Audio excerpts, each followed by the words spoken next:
आपण पाहता दैनिक Vidarbha Satyajit live news. आमचे मुख्य संपादक उद्धव फंगाळ यांनी दिलेल्या माहितीनुसार दिनांक 26 जून 2024 मंगळवार रोजी सायंकाळी हिंदू हृदय सम्राट बाळासाहेब ठाकरे समृद्धी महामार्गावर झालेल्या भ्रष्टाचाराची पाहणी करत असताना किनगाव राजा पोलीस स्टेशनचे अधिकारी श्री निकम व त्यांचे सहकारी यांच्यासह श्री सुबोध भाऊ सावची, माजी महसूल राज्यमंत्री, माजी पालकमंत्री अकोला बुलढाणा जिल्हा, श्री मनोज कायंते, उपाध्यक्ष महाराष्ट्र प्रदेश युवक काँग्रेस, माजी जिल्हा परिषद सदस्य व विरोधी पक्ष नेता काँग्रेसचे नेते सिद्धार्थ जाधव, कबीर शेख, सय्यद अली हे होते। हिंदू हृदय सम्राट बाळासाहेब ठाकरे समृद्धी महामार्ग 800 किलोमीटरचा आहे। याकरिता 56,000 लक्ष कोटी रुपये खर्च झाले। एका किलोमीटरला किती खर्च झाला यावरून अंदाज करा व हा महामार्ग पॅरिस मधील रस्ता पेक्षाही चकाचक व्हायला पाहिजे होता। परंतु भ्रष्टाचारी वृत्तीने हा महामार्ग जवळपास केलेल्या खर्चात 30% भ्रष्टाचार झाला असून त्याचे फळ म्हणजे या रस्त्याची निकृष्ट दर्जाची पाहणी, या महामार्गाची पाहणी केली असता पुलावर मोठमोठे खड्डे पडले आहेत। त्या पुलावरील लोखंडी बीम हे बाजूला सरकले आहेत व सिमेंट उघडे पडला आहे। साईडच्या पट्ट्या पडल्या आहेत। इतकंच नव्हे तर त्या रस्त्याचे गार्ड ॲक्सिडेंटमुळे निकामी झालेले आहेत। हे निकृष्ट दर्जाचे बांधकाम 800 किलोमीटर पैकी फक्त 10 ते 15 किलोमीटर मध्ये आहे। आम्ही ज्या वेळेपासून या रस्त्याच्या भ्रष्टाचाराबद्दल कार्यवाहीची मागणी करत आहोत, अपघातास कारणीभूत असलेल्यांवर मनुष्यवधाचे गुन्हे दाखल करा अशी मागणी केल्यापासून या महामार्गावर थातूर मातूर डागडुजी करणं सुरू झालं आहे। परंतु ही डागडुजी टिकणार नाही। मोठमोठे ट्रक या रस्त्यावरून गेल्यावर या रस्त्याला हादरे बसतात व निकृष्ट दर्जाच्या कामातून सिमेंट बाहेर येतं। आमची मागणी आहे की या रस्त्याच्या कामाची क्वालिटी कंट्रोलद्वारे पाहणी करून तातडीनं महामार्गाची दुरुस्ती करणं आवश्यक आहे। 8-15 दिवसामध्ये संपूर्ण महामार्गाची आम्ही पाहणी करणार व भ्रष्टाचार बाहेर आणणार।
सावजी, माजी महसूल राज्यमंत्री, माजी पालकमंत्री अकोला बुलढाणा जिल्हा।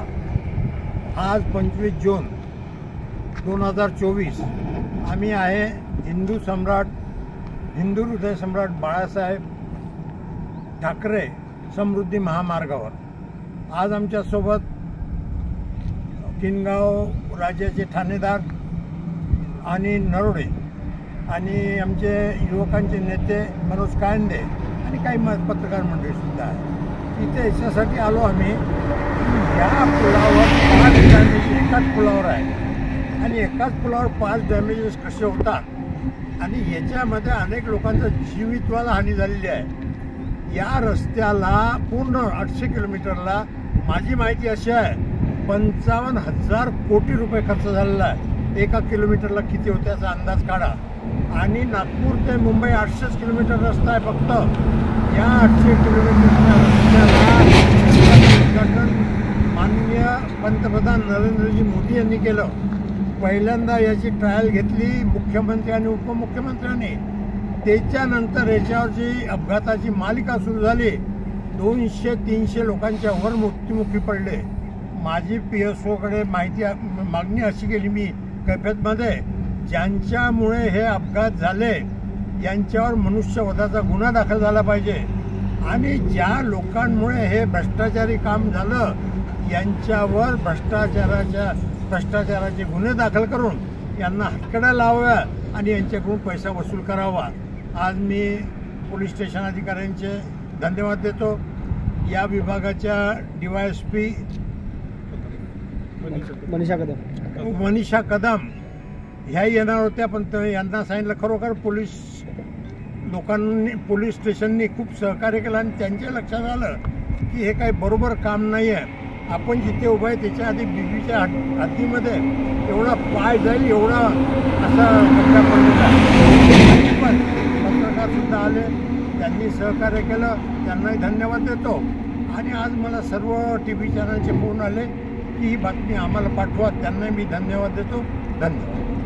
सर्व वाचकांना कळवण्यात अत्यानंद होत आहे की साई दैनिक, साई संध्या, दैनिक विदर्भ सत्यजित हे दोन्ही वर्तमानपत्र ई-पेपरच्या माध्यमातून सामाजिक, शैक्षणिक, सांस्कृतिक, साहित्यिक, आध्यात्मिक, राजकीय, शासकीय, प्रशासकीय, खेळ, कला, क्रीडा अशा विविध क्षेत्रातील घडामोडींसोबत सर्वसामान्य, कष्टकरी, शेतकरी, व्यावसायिक, नोकरदार अशा विविध जनमानसांच्या समस्यांच्या बातम्या प्रकाशित करून शासनापर्यंत पोहोचवण्याचं अविरत काम सातत्याने करत आहे. आपल्या या प्रसार माध्यमांना महाराष्ट्र राज्याच्या कानाकोपऱ्यातून उत्तमरित्या चांगला प्रतिसाद मिळत आहे.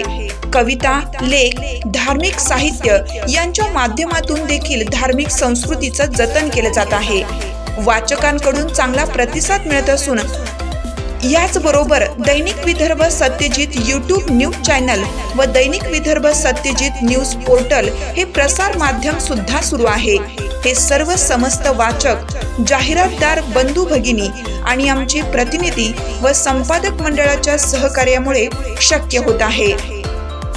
वाचकांकडून मिळत असलेल्या उत्तमरित्या प्रतिसादाबद्दल संपादक मंडळ आपले आभारी आहे. बातम्या व जाहिरातीसाठी संपर्क संपादक उद्धव फंगाळ, मोबाईल नंबर 95 11 44 61 11.